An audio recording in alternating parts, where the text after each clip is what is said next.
Salutare, oameni buni, și bine ați revenit la un nou episod din FIFA 15 Ultimate Team. Data trecută am făcut egal cu FC Krasnodari și a rămas tot în divizia a doua. Iar acum uh, am schimbat jucătorii în echipa cea bună. După cum vedeți, toți jucătorii sunt aproape de la FC Bayern München, în afară de 2 sau 3. Da.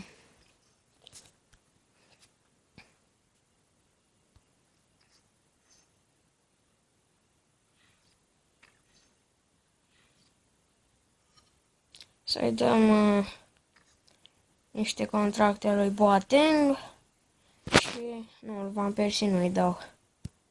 Să începem meciul cu Vitoria FC. FC Vitoria.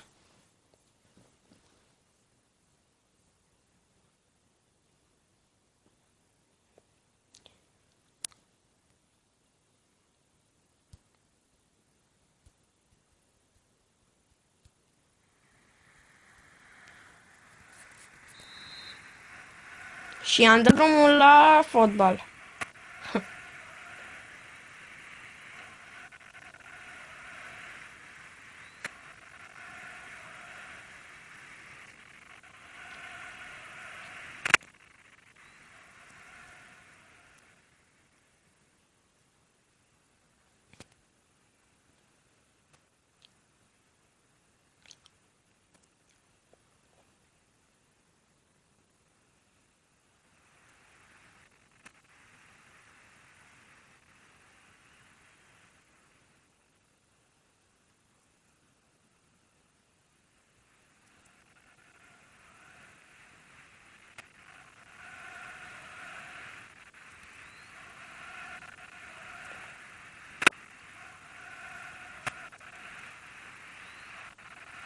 Ce caută Lewandowski în apărare? Hai, Ghioțe! Foarte bine trece acolo de adversar Ghioțe. Șut! Bară!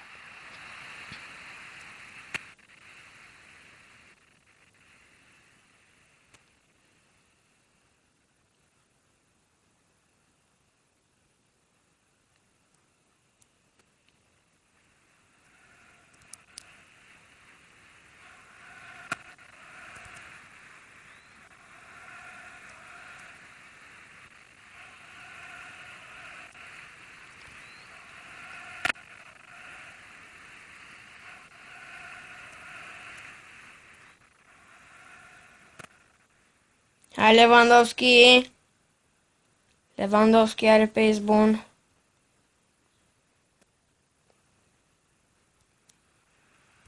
Și De Bruyne sare târziu. L-am interceptează.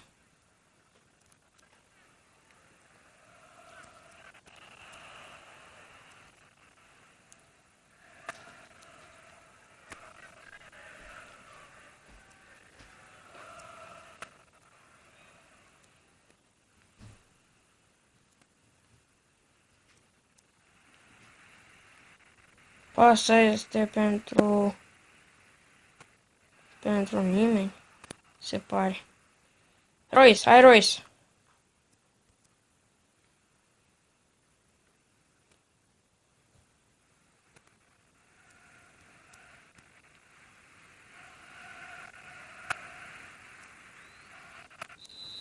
Se termină prima repriză. Royce se pare că nu a atins mingea deloc.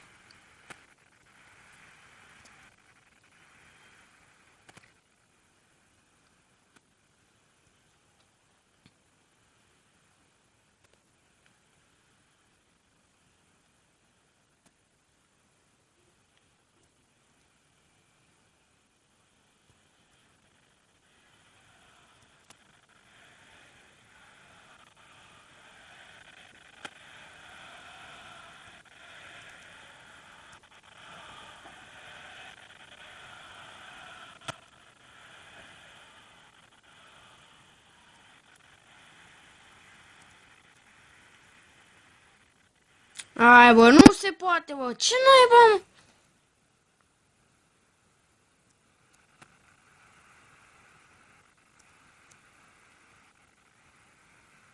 Nu se înțeleg jucătorii, ce naiba.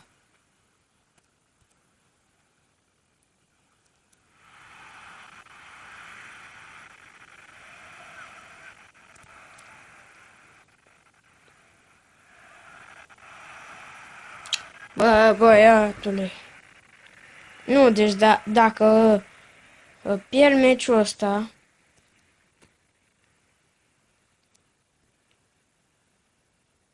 hai, bă, De Bruyne. Bă, tu nu faci nimica, bă.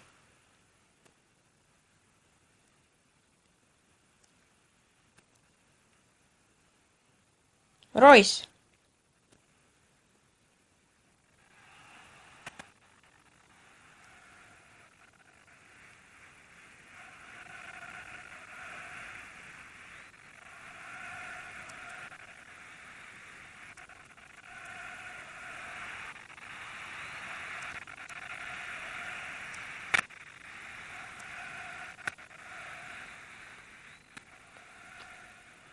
Lewandowski.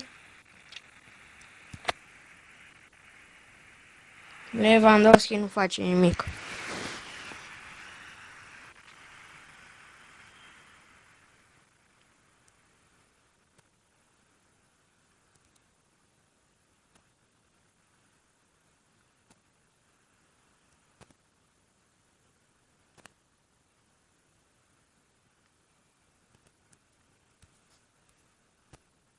Nu, bă, nu se poate, bă.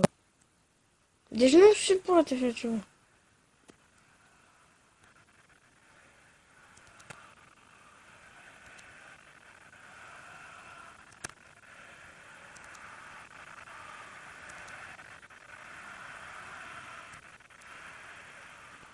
Mm.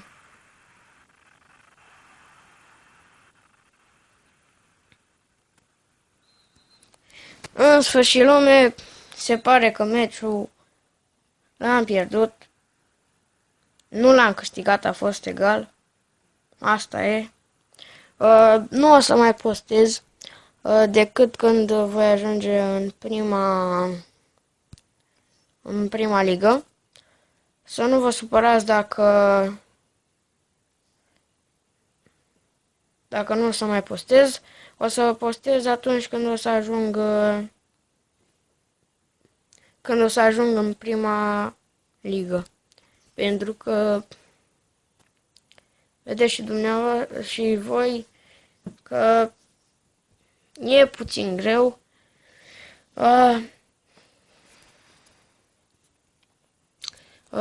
Nu uitați să apăsați pe butonul de like, de subscribe și să comentați ce jocuri ce și ce jocuri și ce aplicații aș putea să instalez pentru a avea o rezoluție mult mai bună. Am încercat și eu, dar nu știu ce este acela un rot. Pentru că mi-am instalat, stați puțin, să ies din joc. Mi-am instalat SCR Pro.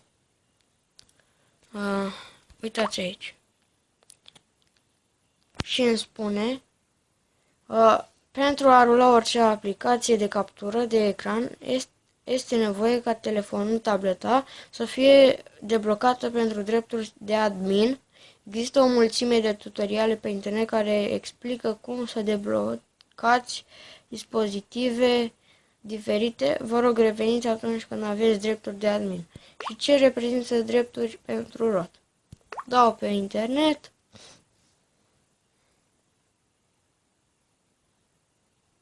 Android Police, Routing Exploration sau ceva de genul, Update Routing,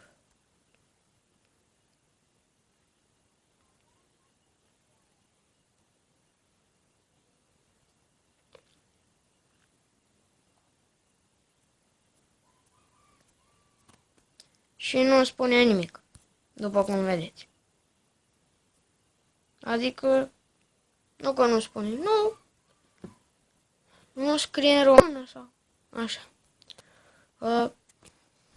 După cum v-am spus, butonul de like, subscribe și comentarii ce jocuri și ce este acela un rod dacă știți. Pe data viitoare vă mulțumesc pentru că m-ați urmărit.